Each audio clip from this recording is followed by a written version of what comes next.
Oh, hello everyone. My name's Patrick Barkham. I am the author of Wild Child, and I've been very kindly invited by the Four Indies to go live, and this is at home with me this evening, so thank you for tuning in. And I am slightly new to Facebook Live, so you'll have to forgive me while I try and make sense of it. But I hope there's some of you are out there, and we will get chatting. And please do write some comments and questions as I talk. So I will start by I'll read a little bit from Wild Child, and I'll talk about the sort of challenges really of trying to help our children live a bit more outdoors and a bit more in nature. And I will talk for about half an hour. That's probably enough of me for everyone, and then I hope we can have some chat. And if you can just send in all your questions at any point, and then I'll very happily go through some questions at the end, and we can have a sort of conversation online in that way. So when my dad was a little boy, when he was 7 years old, he used to roam the countryside around his home, alone, without adult company or the supervision of his mum, for hours on end. He'd be gone for the whole day. This was in the 1950s in rural Somerset, and he'd burrow into haystacks, and he would hunt for birds' nests, and he would enjoy wild places, essentially. When I was growing up in the 1980s and early 1990s in rural Norfolk, I used to go out on my own to the common near where I lived with just my little friend for company, and again, no adult supervision, and we'd be gone for a couple of hours, age sort of 8 or 9. And then, oh gosh, I'm getting lots of hellos. Hello everyone.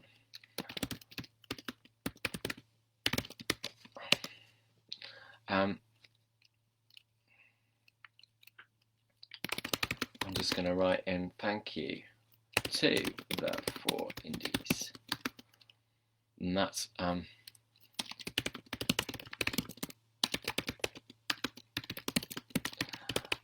that's Bookish and Booker and Forum Books and Lingham's Booksellers. And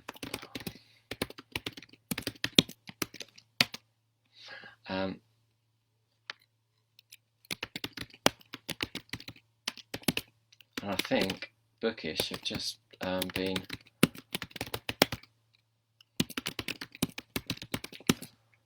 won Bookseller of the Year, haven't they? Congratulations! Right, there we go. Right, so I was just going to tell you a little bit about the contrasting childhoods of my dad and me and my own children, and what we've experienced as a family will be, I'm sure, is what you've experienced too, and it's kind of pretty much common experience across the Western world. And so when my dad was a small child, he would roam all day on his own in the countryside of Somerset in the 1950s. When I was a boy in the 1980s and early 90s, I would wander alone with my little friend onto the common without any adult supervision. There was a common just by my back garden. And age 10, I would cycle alone to primary school, which was 3 miles away. And not every day, but you know, I could do it, and the roads were sufficiently quiet enough to do so. And it was when I had my own children, and becoming a parent is a life-changing event for everyone. But when I had my own children, I suddenly realised that they were going to have a totally different childhood to my dad's childhood, and even to my own childhood. And I have twin girls who are 8.5 and a 6-year-old called Ted, and they've grown up in a similar environment to my own in sort of semi-rural Norfolk, and we live on the edge of a fairly large suburban village. by an industrial estate, so nowhere special, but in theory a place with green space around us. And yet, for the entire length of my girls' 8.5 years on the planet, I don't think they've ever been beyond the near supervision of other adults. They are constantly supervised, and they're just unable to roam the streets in the way that I once did and in the way that my dad once did. And so in the space of just 3 generations, childhood has moved very radically indoors. And I think this is having a profound effect on us. For most of the evolution of our species, we have lived and survived among other animals and plants outside. And it's only really in Britain, which was the first country to become industrialised in the 1850s, that we've had perhaps 10 generations of essentially indoor life, or mostly indoor life for most of us in the wealthy Western world. And this is having far-reaching effects, and we can get slightly depressed about these effects. And when we look at children in England in particular, England does seem to be a world leader in producing overweight and unhappy children. 1 in 4 children leave primary school classified as obese. 1 in 8 under 19s have a clinically diagnosed medical disorder, i.e. diagnosed by a doctor. And so there's a real crisis in mental health among our young people. And we can attribute that to many things, to the pernicious spread of social media and Facebook Live and things like this, but also to electronic screens and consumption and capitalism and rising inequality in society and all sorts of social ills. But also, I think a big part of it is our detachment and alienation from nature and green space. So I set out to write Wild Child, a kind of book. It's for parents and for grandparents and teachers and guardians and godparents and uncles and so forth. So it's for adults, but basically, hopefully, trying to give us some ideas about how we might move childhood a little bit more outdoors again, and how we might enable our children to find a bit more liberty than they're perhaps currently allowed, and find a bit of freedom outdoors, which is, without putting them in danger, is key to children developing resilience, and also particularly key to creative thinking, which of course is one thing we can all agree everyone needs increasingly in today's society. I'll just read you a little bit from Wild Child first of all, because what I hope it is as well is a sort of celebration of neighbourhood nature and the nature that's all around us. And it's certainly, my word, I mean, I had no idea we would have the coronavirus crisis when I wrote it, but it suddenly seems very pertinent. And certainly during lockdown, I know lockdown's been a tremendously traumatic experience for many of us, but it has also been an opportunity for many of us to discover our local neighbourhoods. And I've sort of lost count of the number of people who have said, wow, I've discovered a new footpath that I never knew existed near me, or my children have been cycling on the roads again in a way that I didn't think I'd ever see them do because there's been no traffic. So lockdown has opened a door to another world, and whether we choose to step inside that world or not in the coming months is going to be an interesting question.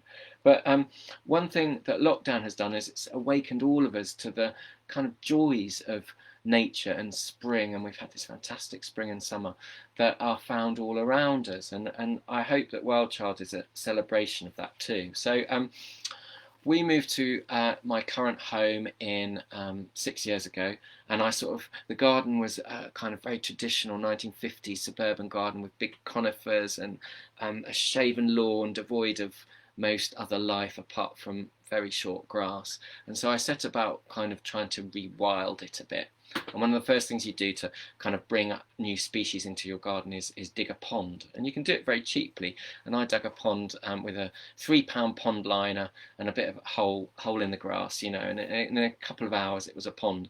And I borrowed some pondweed from my mum's pond, and this is what happened.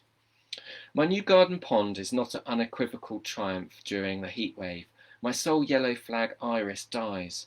2 dead frogs appear floating, face down in the water like murder victims. Soon afterwards we receive a surprising visitor. The most surprising thing is I spot it before the children. A head glides across the pond. I idly follow it as I clear tea from the kitchen table. I assume the head is a frog's, but it keeps sliding out of the water. A newt. But then the head keeps coming. What? A snake! A snake in the pond! Grass snake in the pond, I yell. At least, I think it is. Millie, Esme, Ted and I watch it from the window. We have a fine view.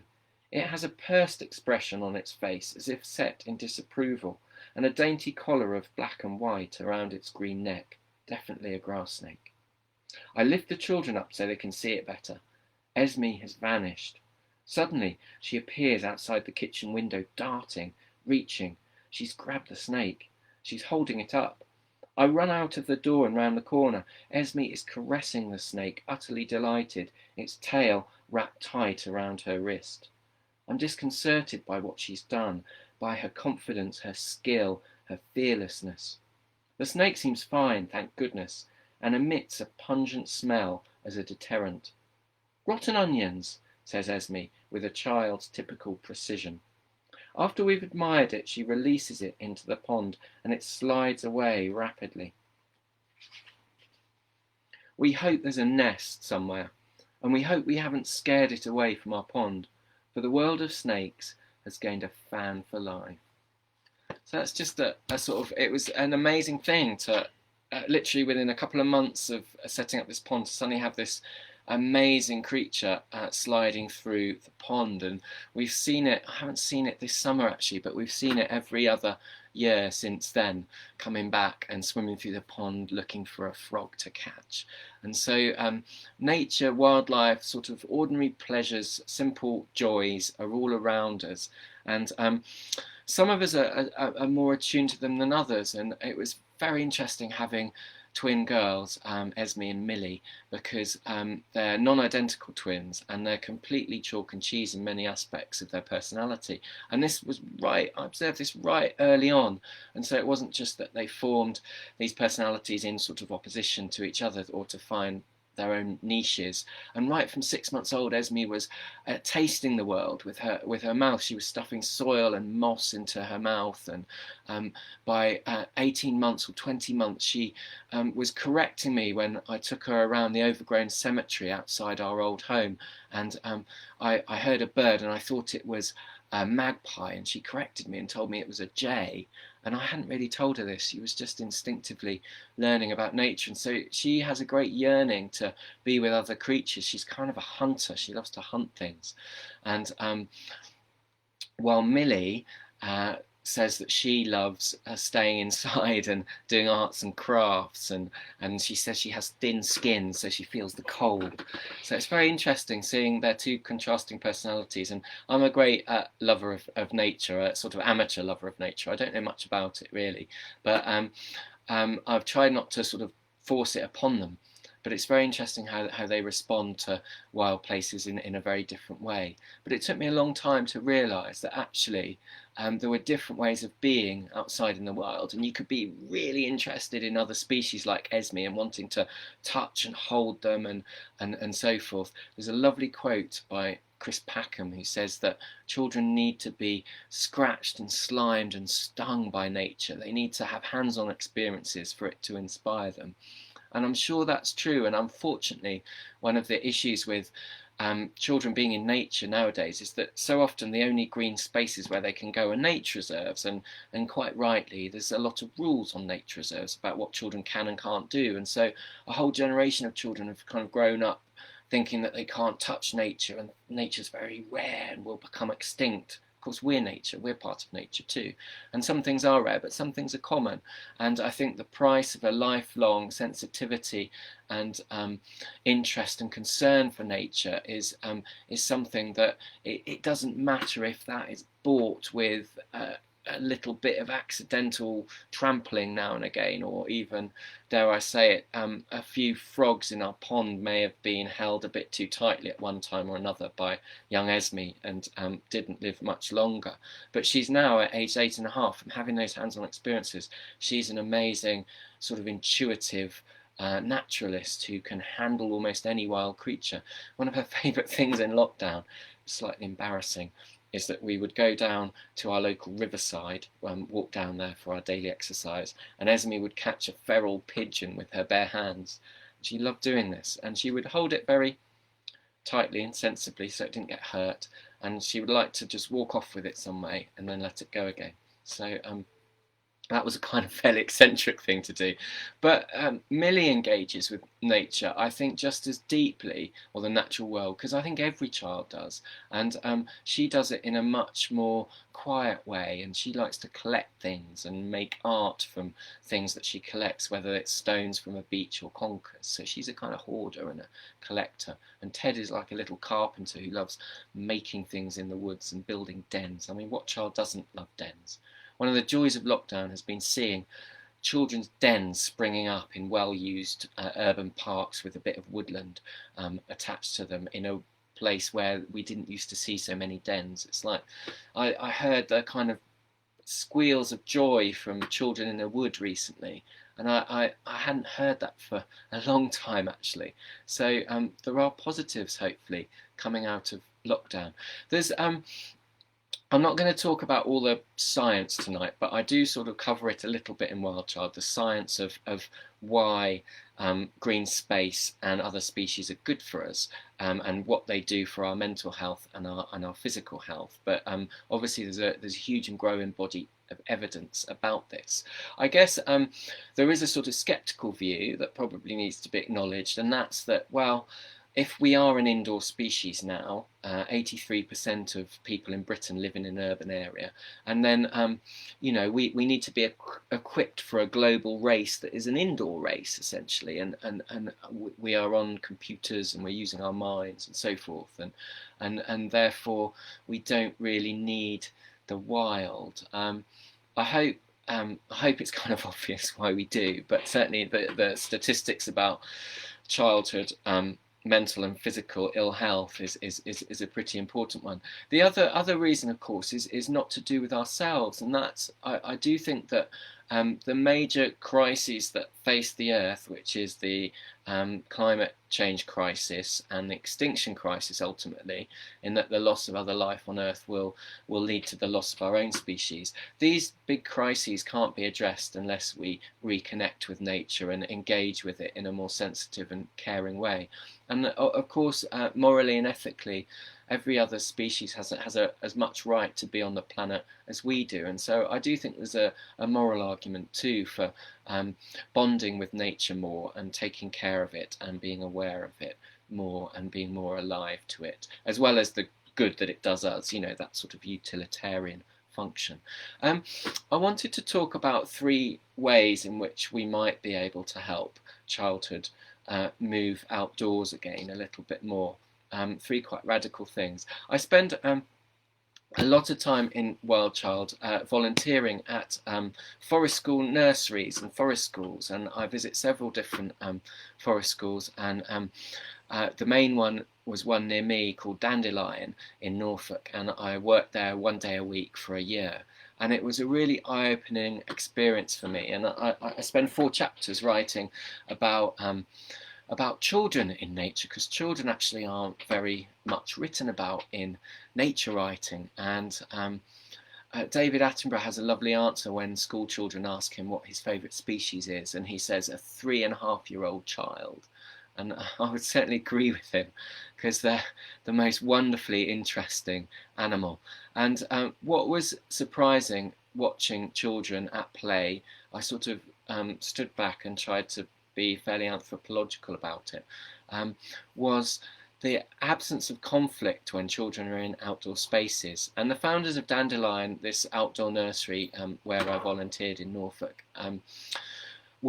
are ex-primary school teachers themselves with a huge amount of experience in early years, and they talk about how conventional indoor nurseries are almost designed for conflict among young people. And so you have a small room and you have a finite number of plastic toys with which to share or not share, and so you get perpetual conflict. And it was really striking in Dandelion, they don't have any plastic toys, and it's all outdoors, and the toys that are available tend to be incredibly open things like sticks and mud kitchens, and so things that you won't feel possessive over, but that you can create many different games and uses with. And the impression that you get watching these children at Forest School Nursery is of intense busyness, but also it's very calm. And literally in a year I heard sort of serious crying, maybe twice. And I know enough about conventional nurseries, having taken my children to them, to know that that's really quite exceptional. And Dandelion were very good at conflict management as well, so it was something to do with the child-led ethos of that particular setting too. But it was being outdoors. The children had space to express themselves, space to get away from others when they needed to, space to avoid conflict, space to not feel conflict. And that was a really wonderful thing. And there were lots of other things I noticed among the children in outdoor settings. And I noticed with my own children, so they go to a conventional state primary school for 4 days a week, but 1 day a week we've arranged with the head teacher to send them to Dandelion Forest School. And this is called flexi schooling, and actually anyone can do it if they can convince their head teacher that that it's something that he or she would approve. And so they go once a week to this forest school, and I notice when they return from that, and this isn't to chastise their conventional school, because their conventional school just simply has all the structural pressures that come with being in a class of 30 children in a small space, obviously not in recent lockdown months.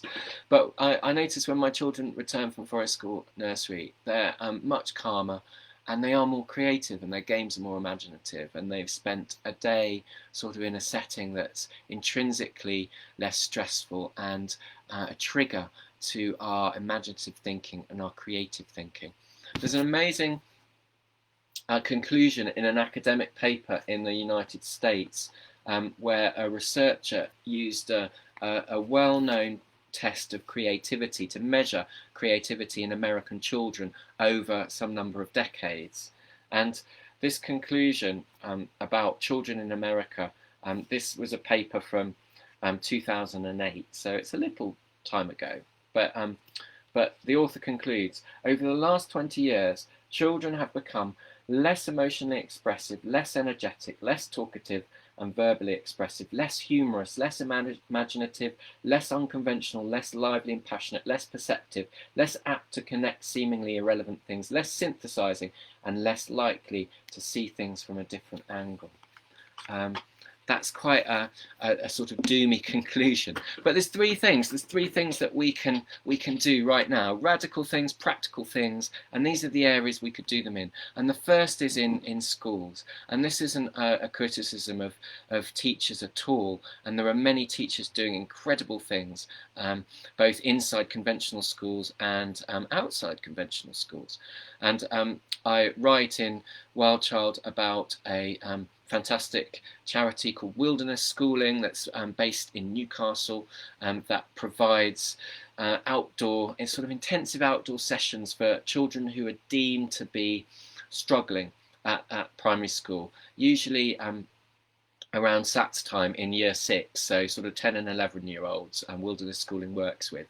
And it teaches conventional English, maths and science, but outdoors in quite a radical kinesthetic way, in a kind of hands-on way, not in a bums-on seat sitting in the class way.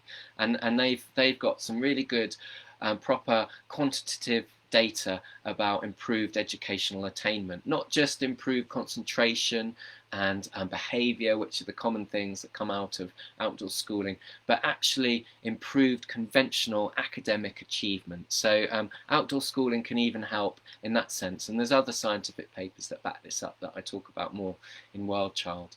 And so outdoor schooling should be acceptable even on very narrow, rigid lines that our current curriculum is run on. But I would argue that we need to reform the national curriculum fundamentally and place nature, an awareness, a consciousness of other species at the heart of the curriculum. Children need to know where food comes from, and I know lots of schools already do fantastic things with their own allotments and growing their own food, and this should be pushed nationwide. And unfortunately, a lot of teachers are working kind of against the odds, against the system, with all the other pressures on them and the constant testing. And so it's often down to the sort of individual genius of teachers. It would be wonderful to see more support from government with proper funding, not just for shiny new schools like we've seen just announced, but for training, so teachers can move more of their lessons and schooling outdoors. Obviously, we're in the midst of the coronavirus crisis. We may get another wave. Schooling may have to be curtailed again in the autumn. And if it is, outdoor schooling has to be part of the solution. One of the things that amazed me at Dandelion Forest School Nursery, where I volunteered, was just how content and happy children were outside in the rain, in the snow, in midwinter, in ferocious conditions. There was a little yurt, and they only ever went in it once in my entire year I was there. And children, if supplied with correct clothing, which is sometimes a bit of an issue because poorer families can't afford it, are more than happy, are much happier than most adults outside. I don't see why we couldn't have 1 hour of every day of schooling taught outside. So conventional schooling, it doesn't have to be about nature, but just to create an awareness, a sort of basic natural literacy that only really comes from spending time outside. So I think there are amazing things we could do with our schools. We could twin every school with a farm so that they get regular farm visits. The farmer could get income from basically becoming a kind of secondary educational facility. We can do allotments in schools, forest school areas, even in a city schools. And I know there are schools with only playgrounds and no green space, but you can still grow vegetables in playgrounds, and you can still have access to outdoor space. The second broad area where we could really liberate our children is through urban green space. And we've really seen in lockdown how the distribution of urban green space is incredibly unequal.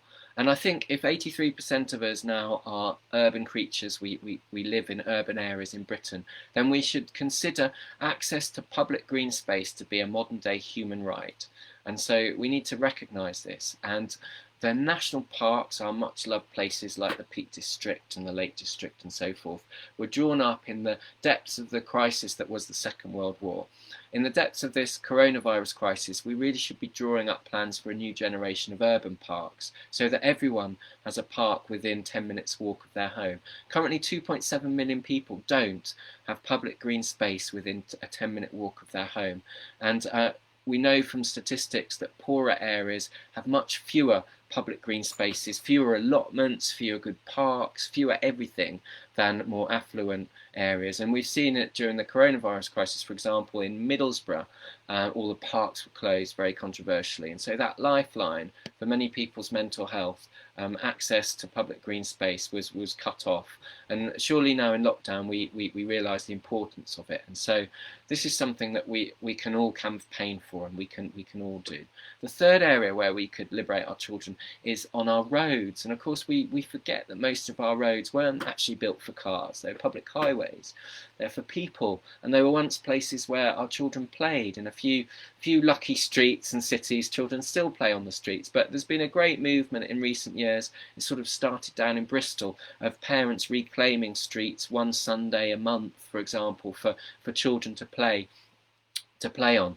And I kind of think we could do that again, and we could do it bigger and better. And of course all these things would help if the government was pushing them and getting behind them. And there are some signs things are changing, particularly with schooling and awareness of the importance of nature schooling and outdoor schooling. But I think with regards to traffic and roads, that's still an argument that probably has to be won, given a big new road building programme that's just been announced. But I don't see why. I'm a car driver, and so I should probably start this, but I don't see why us car drivers couldn't, for instance, pledge to leave our cars behind at home one Sunday, maybe the first Sunday every month, and we could conceive of a monthly Sunday that was where cars were only used by key workers, for example, and so our streets became clearer of traffic again and safer for children. My kids, we have to cross a B road and an A road to walk to school, and so my kids have never walked alone to school. In 1970, 93% of 8-year-olds, who are the age of my girls,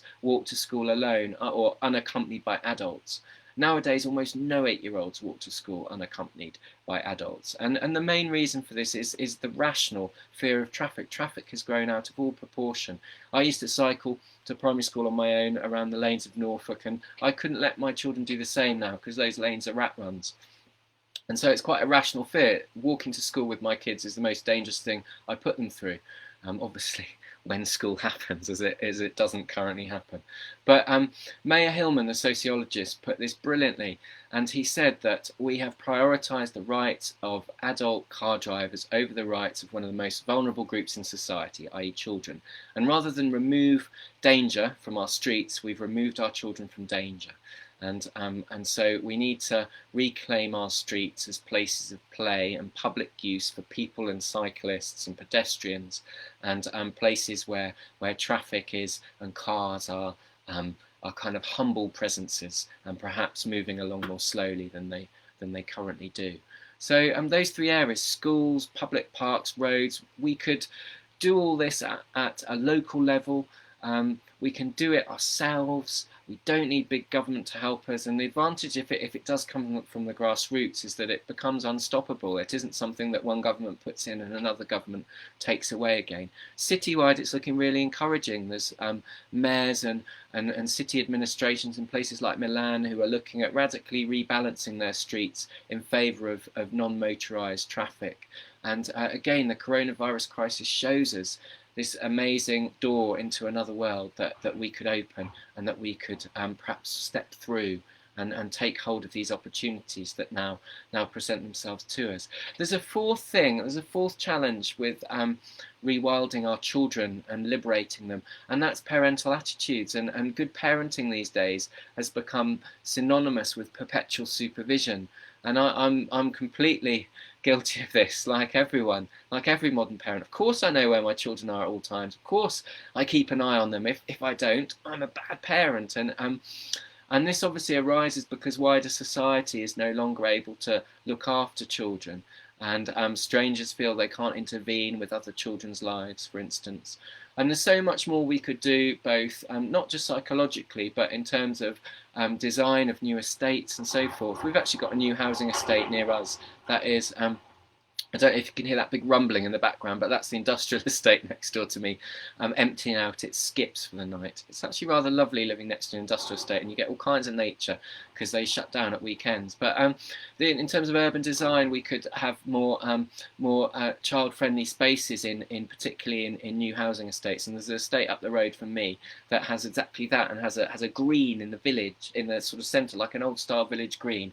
And children do play there sort of unaccompanied by adults, because the houses all look in on this space, and there's a critical mass of children again. And this is kind of crucial, because children are communal animals like sparrows, and they go extinct if there isn't a critical mass of them. And so I wouldn't send my children out alone to play on the streets, because there's only my children there. But if everyone's children was there, then I'd feel like it was a lot safer. So somehow, as parents, have to break down those barriers that are preventing us sending our children outdoors again, and outdoors into the world a bit more. I don't think it's a question of one thing like electronic screens versus nature, one thing or the other. Surely we have everything, we have a bit of everything, and our lives are enriched by that. We live in an incredible moment in society, incredible moment of privilege, in that we're liberated from sort of back-breaking labour on our forebears were condemned to. So we don't have to be outdoor creatures again, but now we still need that outdoors for us to be well and to be happy. And I do think that it's a matter of urgency for our children to being able to get outside more once again. I do think also there's a lot of hand-wringing about children, they're all addicted to screens and so forth, but maybe actually the next generation will be more than okay. Certainly when we look at teenagers and we look at the Greta generation, they're undoubtedly the most radical generation since the 1960s. So the school strikes is their work, and they're displaying a greater awareness of the fragility of the environment and climate than previous generations. I suspect that the generation behind Greta, kind of my children's generation, are going to make Greta look very conservative and cautious in comparison. And also we've seen, of course, with Black Lives Matter, predominantly led by young people. And I think that's a profoundly hopeful thing. Obviously there are lots of concern about certain types of direct action of all forms, but you can see that actually that young people care incredibly deeply about the planet. Not everyone, of course, but a real critical mass of them do. And I do think that with their help, we can change the world for the better.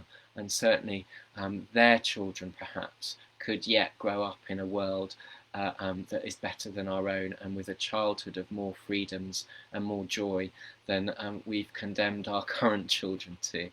I will try and stop there, and I'm hoping there might be some questions in the comment field. So let's have a look. Now's the time anyway to send some questions in. Hey, people are yeah, you're having a look at my bookshelves. I love this. This is what Home With is all about. So let me show you another thing you might have seen. This is a polecat, and I found this on my drive to Dandelion Forest School Nursery, and very sadly, of course, it was squashed on the road. I've actually got a whole sort of cabinet of things I've found on my way into Dandelion Forest School Nursery in the 8-mile drive that I had to do to get there. And so I had this one taxidermied, and it was very interesting talking to the Dandelion children about the things I found. One morning I found an owl, a tawny owl, on the road, and that's been taxidermied too. And I took it in and I showed the children, and they were fascinated by it. And some of the younger ones, the sort of 3-year-olds, weren't sure if it was dead or alive.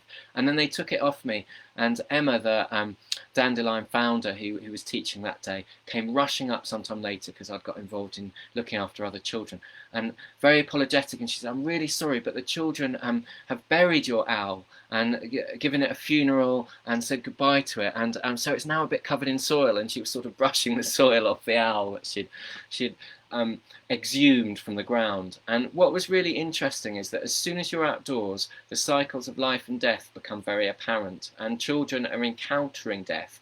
We encountered dead toads, dead chicks from birds' nests, and I found a beautiful starling on my lawn, inexplicably dead one day, and I got it taxidermied as well because I was very interested in actually how children respond to the sort of 3-dimensional, as the polecat, the 3-dimensional taxidermied animal is much more powerful than watching something on a screen.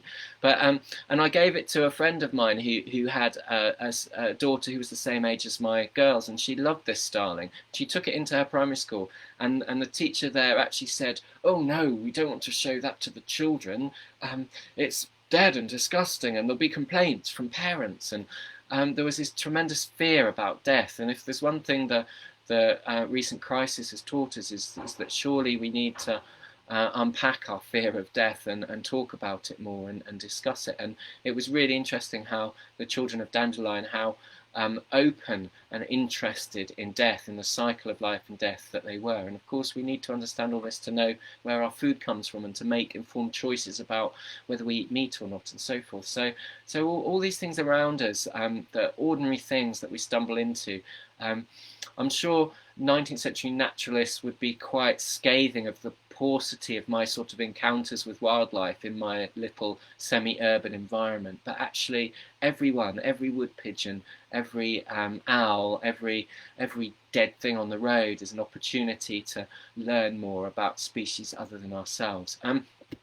Just some nice comments about books on the shelves. A McFarlane proof on your bookshelf gets my approval. I'm very lucky. My day job, I'm a journalist for The Guardian. I get sent lots of really interesting and lovely proofs of books, mainly about nature and wild things. Dara's book is on my shelf. Dara McNulty, a fabulous book, Diary of a Teenage Naturalist. Something, if perhaps that inspires teenagers and shows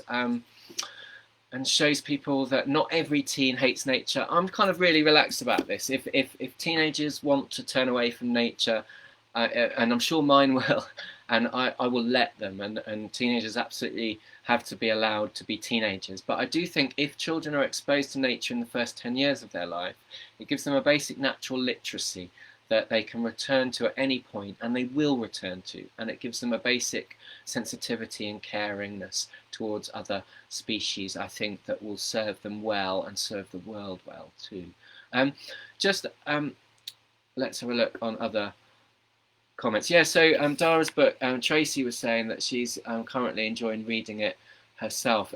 I think it's a brilliant book, and I actually interviewed Dara for The Guardian, and if you Google it, if you Google Dara and The Guardian, you can read my interview with him. I think he's a very inspiring young man, and another reason why we should have hope for the future and not just despair. And I know, oh well, you did an event with Dara, the Four Indies did an event with Dara and his mum Roisin a few weeks ago. I'll need to go back and watch that actually, because I'm a huge Dara fan. Oh good, I'm getting some questions. Thanks, Judith.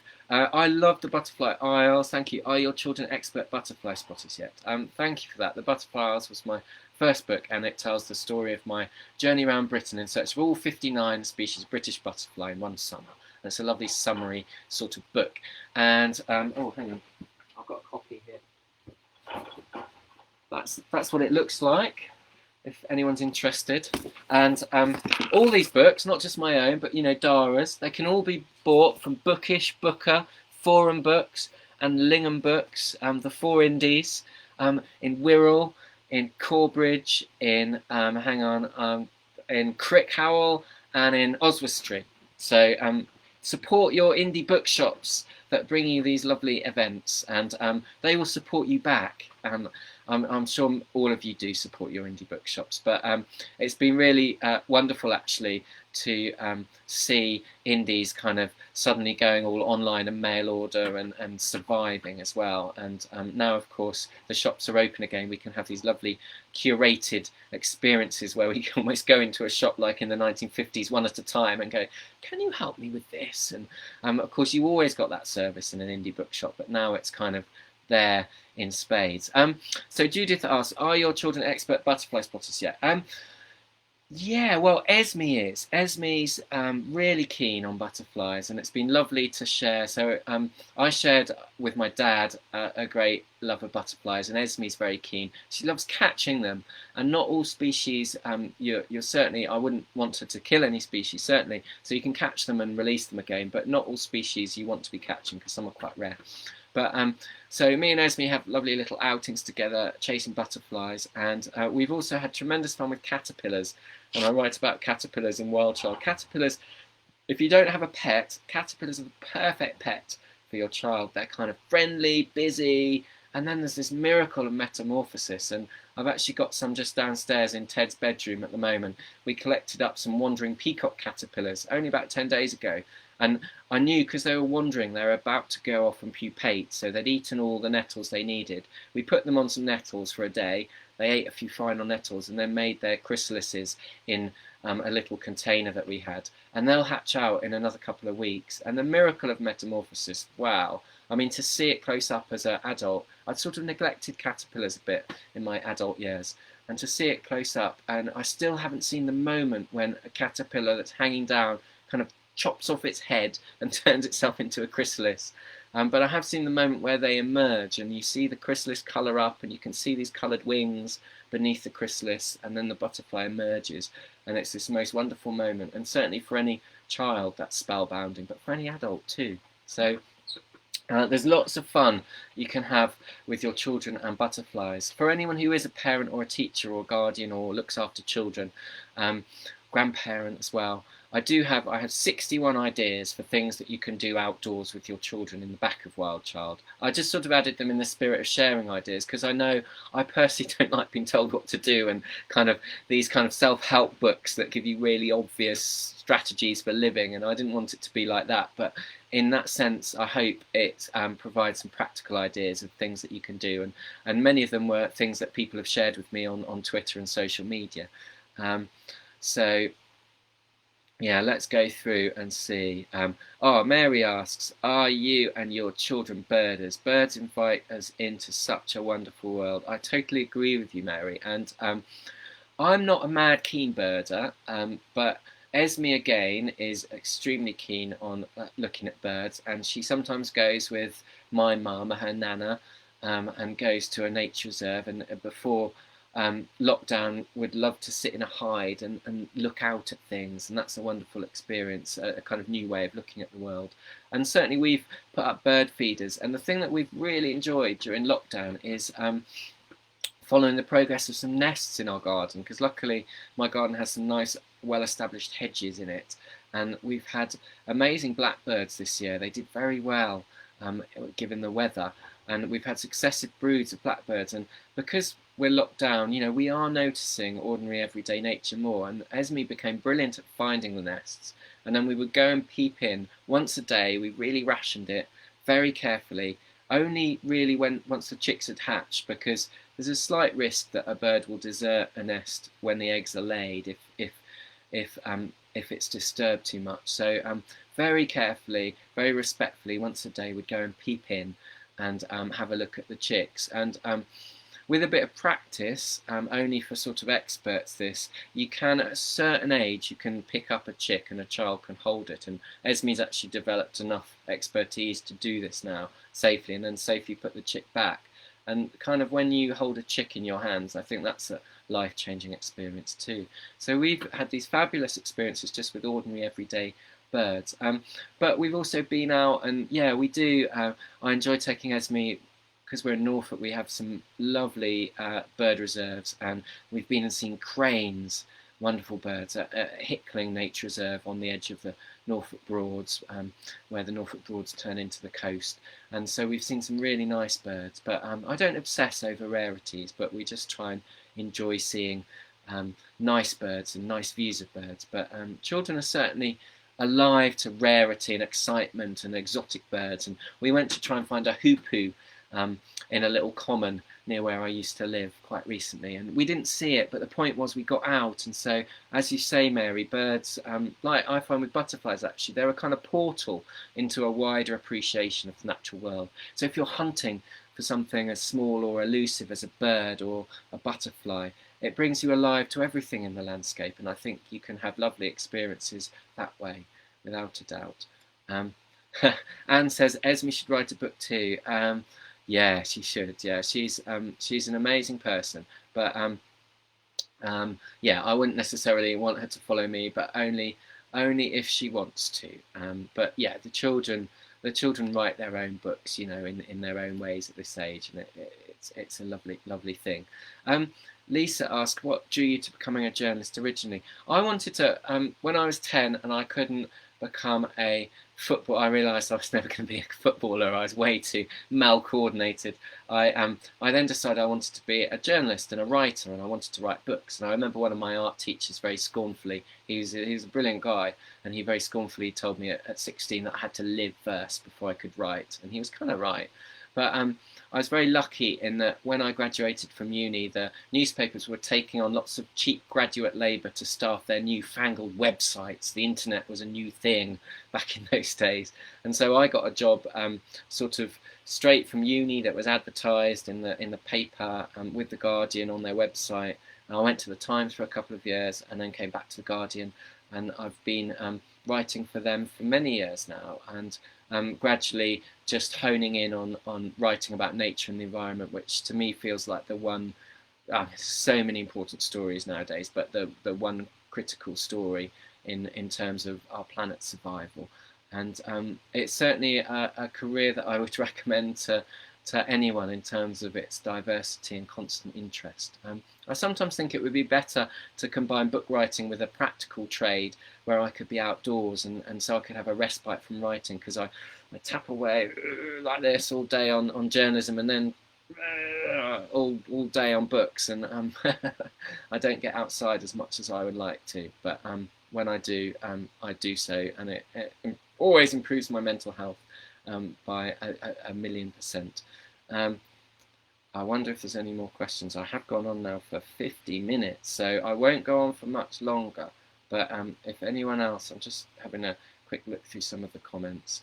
Oh, there's some lovely comments about bookshops. I love Booker Oswestry, and I miss going there so much. Oh, and we love the Four Indies. Lots of love for the Four Indies. Brilliant. That's lovely to see. And they've set up this amazing list of at home with people, haven't they? So I might not continue to talk for much longer, given that I can't see any more questions coming in. If anyone does have a final question, ask it quickly. But I will finish by saying thank you very much to all of you for listening.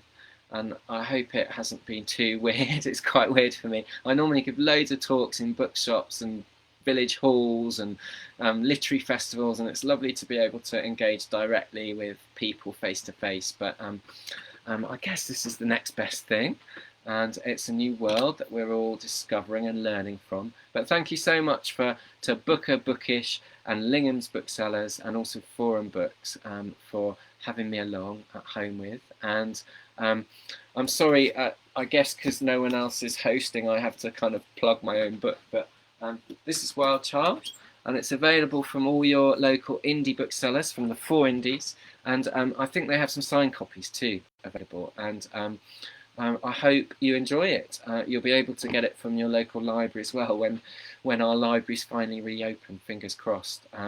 I hope you're all keeping well and staying sane and healthy in lockdown, and I hope you continue to enjoy these fabulous events.